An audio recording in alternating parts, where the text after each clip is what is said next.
Today on the Daily Dose, the sinking of the Titanic. Built during the heyday of passenger ship travel, the RMS Titanic was conceived by White Star Line chairman J. Bruce Ismay and American financier J.P. Morgan, who controlled the White Star Line's parent company, the International Mercantile Marine Company.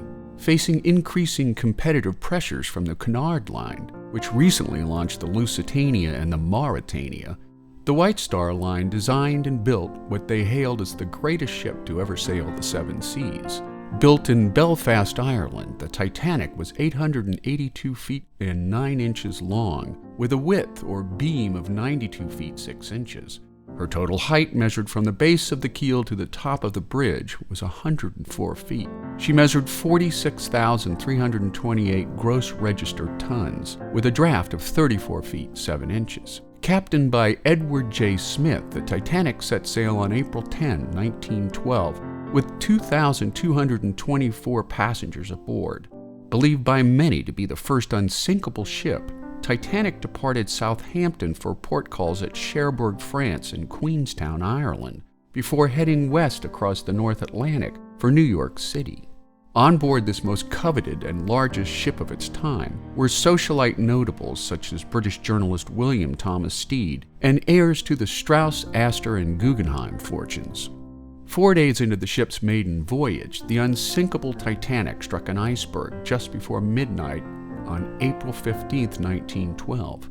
Because of a shortage of lifeboats and a lack of satisfactory emergency equipment and procedures, more than 1,500 people went down in the sinking ship or froze to death in the icy North Atlantic waters. Most of the 700 or so survivors were women and children. 1 hour and 20 minutes after Titanic went down, the Cunard Line Carpathia arrived. The survivors in the lifeboats were brought aboard, and a handful of others were pulled from the icy waters. It was later discovered that the Leyland liner California had been less than 20 miles away at the time of the accident, but had failed to hear the Titanic's distress calls because its radio operator was off duty.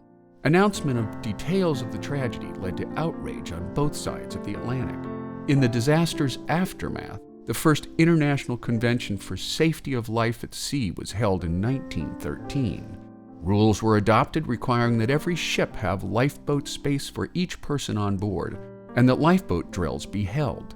An international ice patrol was established to monitor icebergs in the North Atlantic shipping lanes.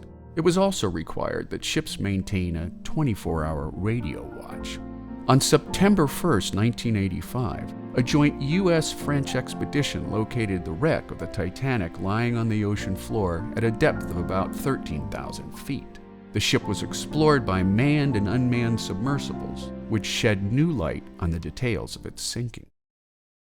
And there you have it, the sinking of the Titanic, today on the Daily Dose.